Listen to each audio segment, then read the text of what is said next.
언젠가는 새 아파트, 내 집이 아닌데 새 아파트에 평생 살 수 있는 시기가 올 수 있다.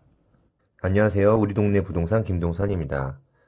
제가 왜 처음에 멘트를 남의 집에서 평생 살 수 있을 것 같다는 얘기를 했냐면, 얼마 전에 이 부동산 정책이 나왔다가 지금은 조금 반대 의견이 너무 많아서 좀 흐지부지 된 법안이 있는데, 바로 주택임대차보호법 일부 개정 법률안. 여기 첫째 줄을 보면은 전체 가구의 40%에 달하는 임차 가구는 임대인의 일반적인 임대료 인상이나 퇴거 요구에 대한 부담 등 주거 불안에 시달리고 있음. 이렇게 시작이 됩니다. 최근에 전세 사기 사태가 정말 심각했었죠. 그래서 이제 임차인 보호를 위해서 뭔가 나온 얘기 같아요. 근데 임차인을 보호한다는 목적으로 나왔다기에는 너무 많은 반대가 있었고, 너무 말이 안 되는 재산권 침해다라는 말이 나왔습니다. 자, 무슨 내용이길래 이랬냐면은, 그냥 간단하게 한번 정리를 해보면, 계약갱신 청구권.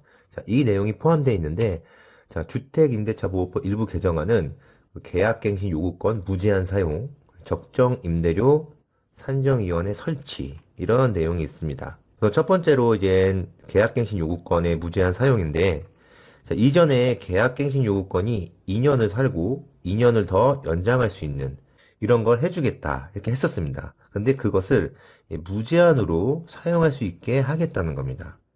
자, 집주인이 새로운 세입자를 맞추고 싶어도 세입자가 이 권한을 사용하면은 계속 그 집에 살 수 있게 해주겠다는 겁니다.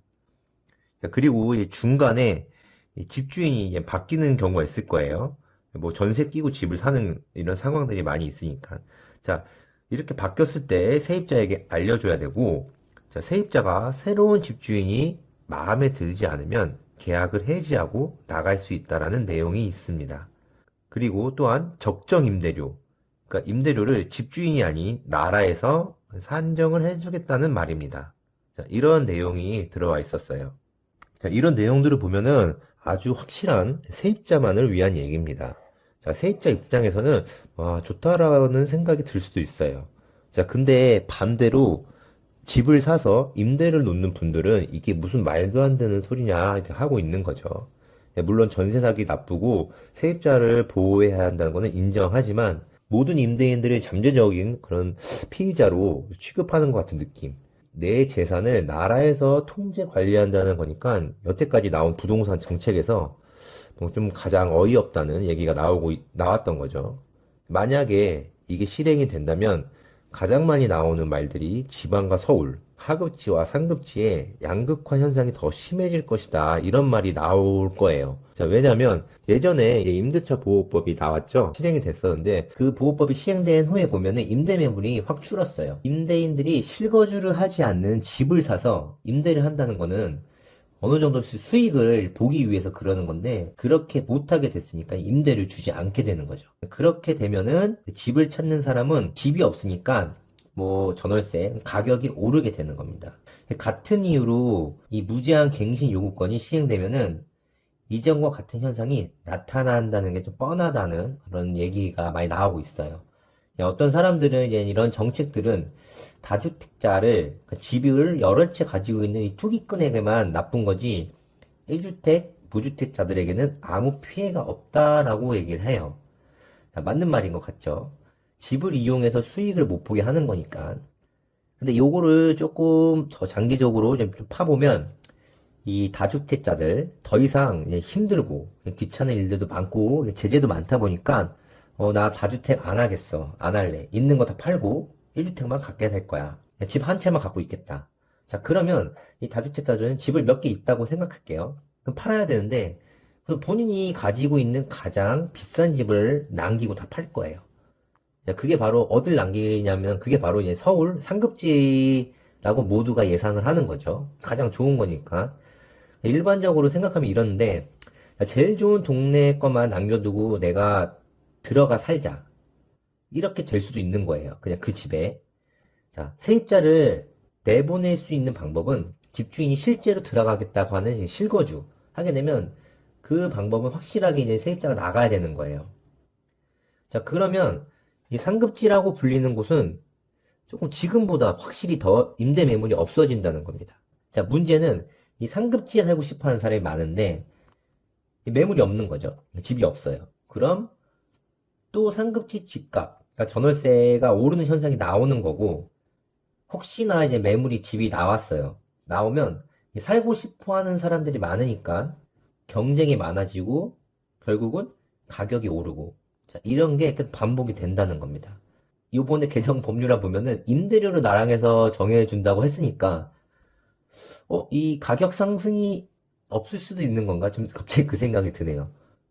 이 가격을 못 올리고 그냥 임대료가 정해지면은 좀 그럴 수도 있겠다는 생각이 드는데, 근데 만약 가격을 정해주면 많은 사람이 이제 신청을 할 텐데 누구를 세입자로 받아야 되는지, 그런 건 좀 어떻게 해야 되는지, 좀 선착순으로 하려는지 아니면 뭐 입찰을 하는지, 좀 어떤 현상이 일어날지 잘 모르겠어요. 다시 돌아와서 이렇게 해서 상급지 가격이 높아지는 거예요. 전월세 가격이. 그리고 이제 다주택자들이 하급지나 지방에 집을 판다고 했잖아요. 자, 근데 사람들은, 야, 그거를 판다고 해서 누가 그 집을 사주냐, 이런 얘기를 해요. 자, 살 사람이 많이 없으니까.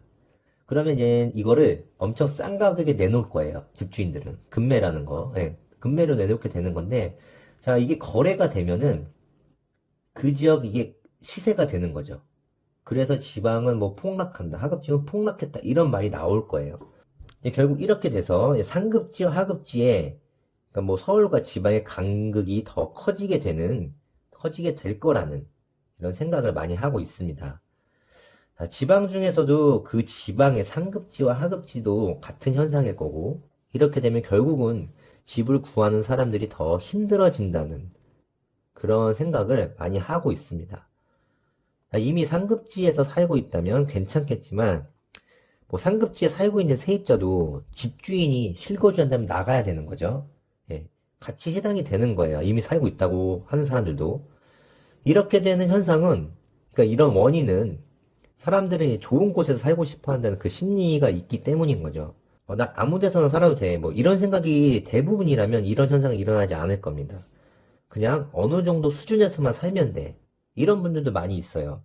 근데 이 어느 정도라는 것이 눈이 상당히 많이 높아져 있어요, 현재. 요즘 시대에는.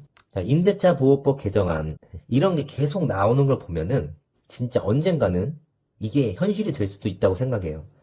뭐 공선국가냐, 그게 말이 되냐 이러는데, 그거는 좀 모르는 거죠. 어떻게 될지는. 진짜 모르는 거라고 생각해요. 그래서 내가 어느 정도 수준 이상으로는 살고 싶다. 자산으로서, 뭐 재테크로서 관심이 있다.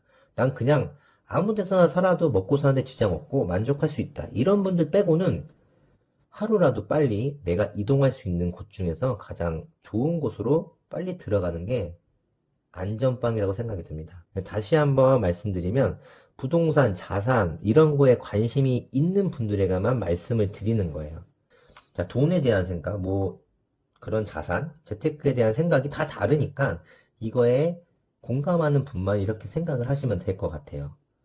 만약에 이런 걸로 뭐 저와 같이 고민하고 계셨던 분들이 있다면 뭐 개인적인 생각을 공유하고자 하는 목적이기 때문에 최근 영상에 제가 이제 상급지에 대해서 얘기를 좀 많이 하고 있는 것 같은데, 같은 고민을 하시고 계시는 분들이면은 요번 일부 개정안 발표했던 거 다 알고 계실 거고, 이런 분들에게는 어떤 이 생각을 공유하고 참고할 만한 부분이 있으면 좋을 것 같습니다.